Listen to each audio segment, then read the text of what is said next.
By the virtue of the fact that this is a brass ensemble, a lot of these players, while we have several, and what we have the music educators, please stand. Okay, you be recognized. Okay. What we're doing is we're going to start with I got something out of order here, dadgummit. So anyway, we're going to start with the first piece here. I want you, for our first selection, to think about this. We are moving from a concert hall with the Star-Spangled Banner straight to the stadium. Few instrumental themes in television history has instantly become recognizable or is charged with pure adrenaline as the one you're about to hear. For over 30 years, this melody has served as the definitive soundtrack of American football Saturdays or Sundays, signaling to millions of fans that the battle of the gridiron is about to begin. But the story behind the music is just as dramatic as the fourth quarter comeback. Back in December of 1993, the Fox network shockingly outbid its rivals for the broadcast rights to professional football. They didn't just want to carry the games, they wanted to completely revolutionize how sports were presented to the world. The executives wanted something cinematic, high with energy, and fundamentally epic. To achieve this, they turned to a commercial and television composer named Scott Shearer. The prompt given to Shearer by the president of the Fox Sports was legendary. He was told to create a theme that sounded like, and I quote, Star Wars meets football. The network wanted a heroic anthem that positioned these athletes as modern-day gladiators. The composer delivered a masterpiece of sports branding. He combined a driving, heavy metal rhythm section with a soaring orchestral brass fanfare and explosive percussion hits, but we don't have any percussion tonight. To debut on the airwaves in August of 1994. It was an instant cultural phenomenon. So anyway, this is a high octane arrangement that proves that you don't need a multi-million-dollar broadcast booth or television special effects to capture the spirit of competition with this athletic triumph. All you need is raw, majestic power of the brass.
For the next selection, we're leaving the stadium behind and heading out to the vast untamed horizons of the American frontier.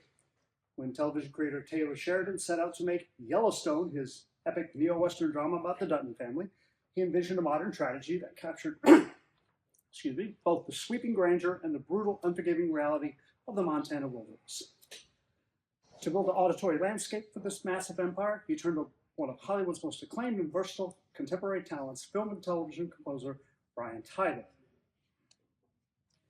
Tyler is a celebrated multi-instrumentalist who has scored everything from massive blockbuster action movies to intimate indie films. But for Yellowstone, he approached the music not simply as a background element, but an essential character in the narrative. To achieve an authentic rooted sound, he personally played dozens of traditional rustic acoustic instruments on the original soundtrack, layering in cellos, acoustic guitars, and old world strings to reflect the complex themes of family heritage, loss, and survival. First heard at the series premiere in 2018, this hauntingly beautiful main theme became an instant classic, capturing the hearts of millions of viewers worldwide. Whether you're a dedicated fan of the Dutton family saga or simply an admirer of grand sweeping music, this arrangement promises to bring the untamed spirit, the conflict, and the cinematic scale of the American West straight to the concert stage. Please welcome the theme from Yellowstone. I gotta confess, I made these long and informative because we want to rest our chops. Thank you for that.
ABBA will bring you a piece of history that is deeply woven into the fabric of American folklore, regional identity, and history. We're performing the noble folk anthem, The Yellow Rose of Texas. Though its precise origins were shrouded in the mists of the 19th century, the song's journey through American history is fascinating. Earliest published versions date back to 1858. Copyrighted in New York by an anonymous author, known only by the initials J.K. Written in the popular minstrel style of the antebellum era, the song became an immediate national hit. During the American Civil War, its popularity soared to new heights when it was adopted as a signal march tune by soldiers, most notably those serving in Hood's Texas Brigade. Over the generations, the lyrics shifted from a traditional 19th century love song into a proud generalized anthem of Texas regional pride.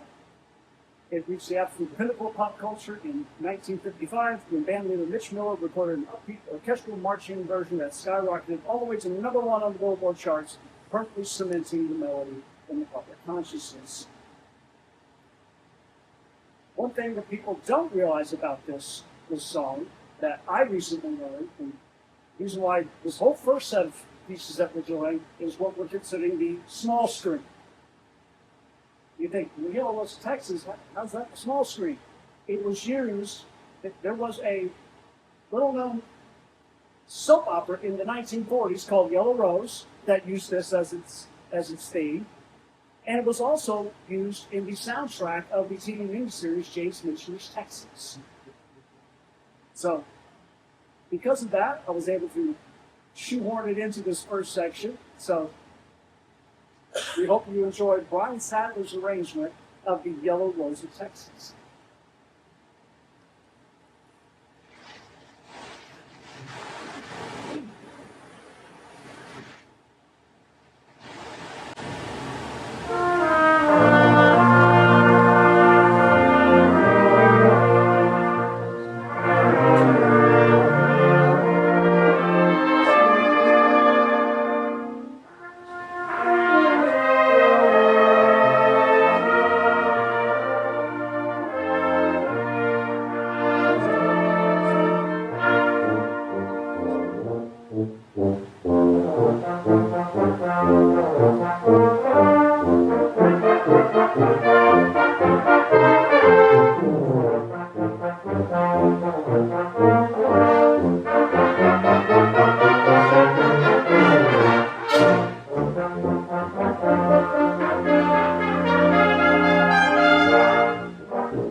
For our next selection, selection, the brass ensemble is deeply honored to bring you a piece of music that carries an almost sacred emotional weight across generations and genres. We're performing the immortal anthem of hope, You'll Never Walk Alone.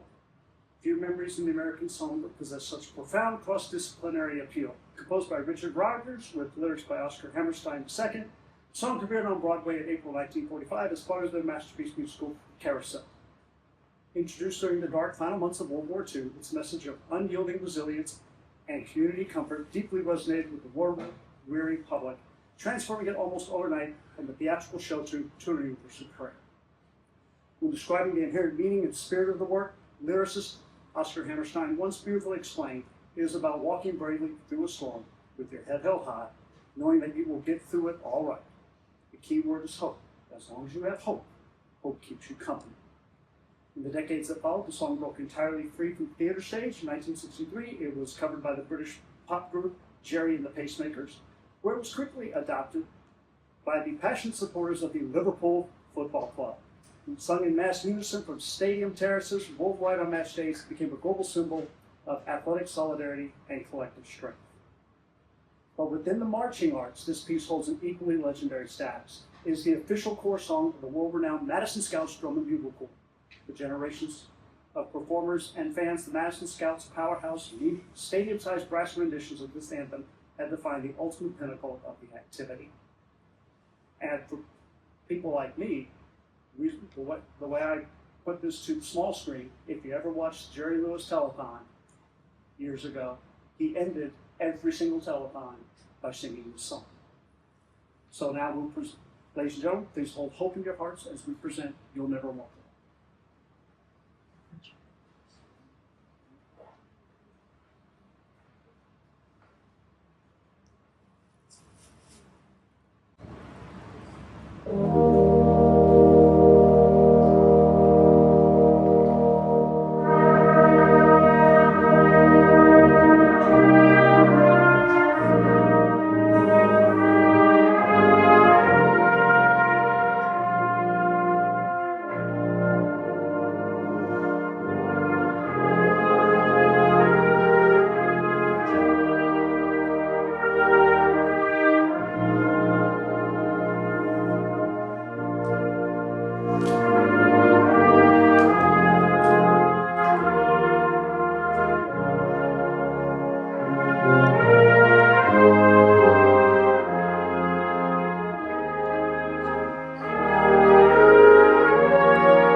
David on the solo.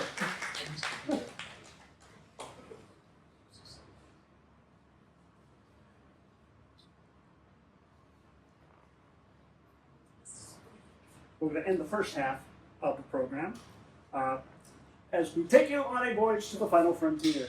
Few franchises in television and film history possess a sonic identity as vast, heroic, and universally recognized as Star Trek.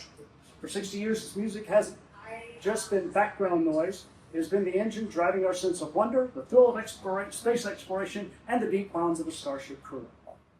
The medley we're about to play for you bridges two distinct generations of the Star Trek universe, celebrating the masterworks of two legendary Hollywood composers. We begin the journey in the 21st century with the music of contemporary master Michael Giacchino, written for J.J. Abrams' 2009 Star Trek cinematic reboot. Giacchino faced the immense pressure of reinventing a cultural icon for a new millennium. Instead of simply copying what came before, he created a fresh, emotionally grounded main theme, characterized by a haunting, lonely horn call that gradually builds into a relentless struggle of the group. His music beautifully captured a younger, more reckless crew finding their footing aboard the USS Enterprise. But a Star Trek voyage wouldn't be complete without a return to where it all began. Our medley seamlessly morphs into the immortal original 1966 television theme composed by the late Alexander Courage. When network creator Gene Roddenberry first hired Courage, he gave him a very specific prompt: write a theme that sounds like a space western, an adventure across an uncharted ocean of stars. Courage responded with an operatic, soaring melody and a triumphant brass fanfare that permanently cemented itself into the bedrock of pop culture.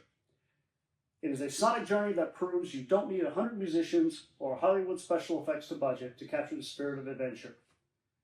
We now present to you Brian Sadler's brilliant arrangement for brass of Star Trek Medley.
Okay, we'll move on to the second half of the program. This half of the program is going to be big screen. For next selection, we're going to bring you a piece of music that has come to represent the ultimate symbol of cinematic anticipation, glamour, and the magic of Hollywood, the iconic 20th Century Fox fanfare. Long before the lights dimmed for classics like Star Wars, Sound of Music, or Die Hard, audiences around the world were primed for entertainment by this spectacular burst of brass and drums. 1933, it was composed by the legendary Alfred Newman. He was one of the founding fathers of film music, an absolute titan who headed the 20th Century Fox music department for over 20 years. Over his staggering career, he became nominated for 45 Academy Awards, winning 9. When describing the inherent power and structure of the work, he famously remarked, "A musical logo cannot afford to hesitate. It must establish absolute certainty from the very first beat. It is a rhythmic declaration, a buildup of brass chords stacked on top one another that moves with the triumphant military precision, culminating in a sustained resolution that leaves the audience breathless and entirely ready for the story to begin. It is a sonic journey that proves you don't need special effects or a silver screen to feel the thrill of Hollywood. Ladies and gentlemen, please get your popcorn ready as we present the 20th Century Fox Fanfare." Century Fox.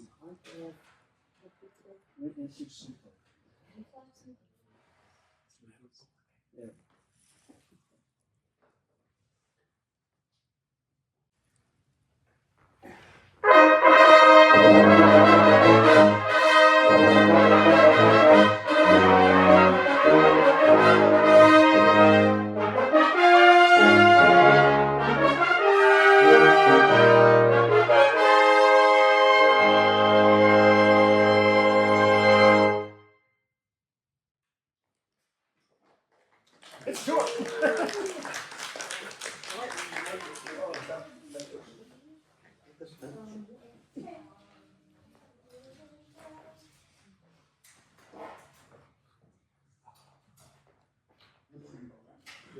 Make sure I got it right here.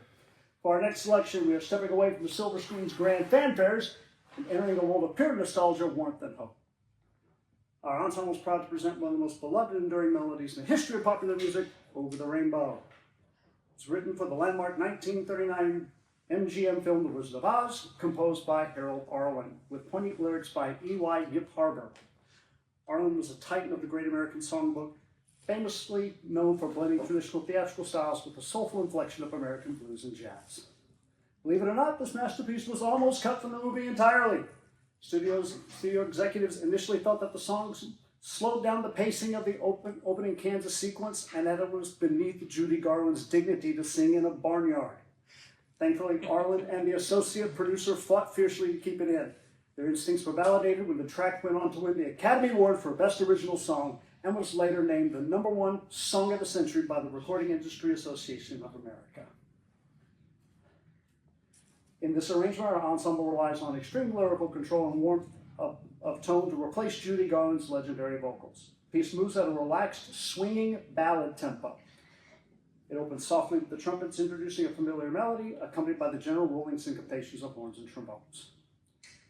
Ladies and gentlemen, please look past the horizon and dream with us as we present Over the Rainbow.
For the next selection, we're stepping away from historical folk tunes and Hollywood blockbusters to bring you a piece born right out of the modern concert stage of literary fantasy. Our brass ensemble is proud to present Hobbit Project, an original multi-movement work composed by Joseph Dunkelberg. Dunkelberg is an incredibly talented contemporary composer, educator, and arranger known for his highly descriptive cinematic writing styles. He has a brilliant knack for using acoustic instruments to tell vivid, grand stories, and in this work, he sets his sights on the legendary high fantasy world of J.R.R. Tolkien's Middle-earth.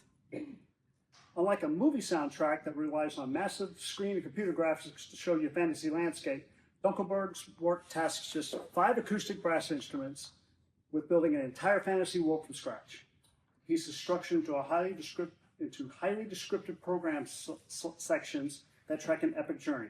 You will hear the tension of approaching the mountain, the physical struggle of the climb, the mystery of finding the door, and the heavy ticking anticipation of the final section entitled Last Light. When describing the creative mindset and musical architecture behind this vivid fantasy project, Dunkelberg shared this description. The goal of this project was to capture the sheer scale and atmospheric weight of a dangerous fantasy quest using only the raw colors of a standard brass ensemble. I wanted the music to feel tactile. The opening triplet fanfares represent the massive imposing sight of the mountain itself, which gives way to aggressive, jagged syncopations that mimic a treacherous physical climb. By utilizing extreme dynamic contrast, dropping from full throttle aggression down to muted hollow whispers, the ensemble acts as a single storyteller, guiding the listener through the dark, cavernous mystery of the mountain before resolving into a quiet, suspenseful twilight. Ladies and gentlemen, please join us on the quest as we perform Joseph Dunkelberg's Hobbit Project.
For our next selection, we are honored to bring you a piece of music that stands as a monumental hymn to peace, gratitude, and the simple beauty of everyday life. Our ensemble is proud to perform the timeless masterpiece, What a Wonderful World. Released at a time of immense global and domestic upheaval, the song's historical background is deeply profound. Written in 1967 by the prolific songwriting duo of George David Weiss and Bob Thiele. Bob Thiele was a legendary jazz producer who headed ABC Paramount Records, and George David Weiss was an accomplished classical theoretician turned pop songwriter. Living through the height of the Vietnam War, the Civil Rights Movement, and a deeply fractured cultural landscape, Weiss and Thiele felt a desperate need for a musical antidote to the daily chaos in the evening news. They wanted to write a song that could serve as a reassuring underlying force. Unifying force, sorry. When it came time to record, they knew exactly who needed to sing it. The great jazz pioneer, Louis Armstrong. Armstrong's gravelly, warm, affectionate vocal style brought an undeniable sincerity to the lyrics. Though the head of ABC Records initially hated the song and refused to promote it in the United States, it became a massive overnight success in the UK, eventually finding its way back home to become one of the most culturally significant recordings in American history. Weiss once beautifully explained, "We wanted to write a song that can bring people together, regardless of race, politics, or background. It's a reminder that despite the conflict and the struggles we see around us every single day, the earth itself, the trees, the skies, the faces of children, remains inherently beautiful. The song doesn't deny trouble, it simply begs us to look at the goodness that is still here and protect it." And we incorporated this into our big screen because it was prominently featured in the movie Good Morning Vietnam. So ladies and gentlemen, we take a moment to look around the room, reflect on the goodness of our lives, and enjoy What a Wonderful World.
For our last selection tonight, we're leaving the traditional concert hall behind and escaping into the dusty, sun-drenched, and dangerous landscapes of the cinematic Wild West. Our ensemble is incredibly proud to perform the epic medley, Moment for Morricone. The music pays tribute to the legendary Italian composer Ennio Morricone, a man whose distinct song imagination completely rewrote the rules of film scoring. Over a career spanning more than half a century, Morricone composed over 400 scores, but he is most globally celebrated for his revolutionary collaboration with director Sergio Leone in the mid-1960s spaghetti Western trilogy, including A Fistful of Dollars, For a Few Dollars More, and the timeless masterpiece, The Good, the Bad, and the Ugly. Before Morricone came along, Hollywood Western soundtracks were dominated by sweeping traditional orchestral strings. Morricone completely shattered that mold, living in a post-war Rome with tight studio budgets. He relied on pure creativity, weaving unconventional sounds like whistling, chanting voices, cracking whips, electric guitars, and the haunting cry of the ocarina directly into the orchestral tapestry. He transformed film scores from background music into an aggressive operatic force that defined the very characters on screen. He described his work by saying, "Space is a vital component of my music. The silence between the notes is just as important as the notes themselves. My scores for these films are built on stark, simple contrasts. A solitary human melody crying out in total isolation, which is suddenly shattered by a violent rhythmic explosion of brass and percussion. The music must act as the inner psychological voice of the gunslinger. It is heavy ticking of an invisible clock counting down to an inevitable showdown." Ladies and gentlemen, please draw your boots close and watch the horizon and enjoy a moment for Morricone.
Thank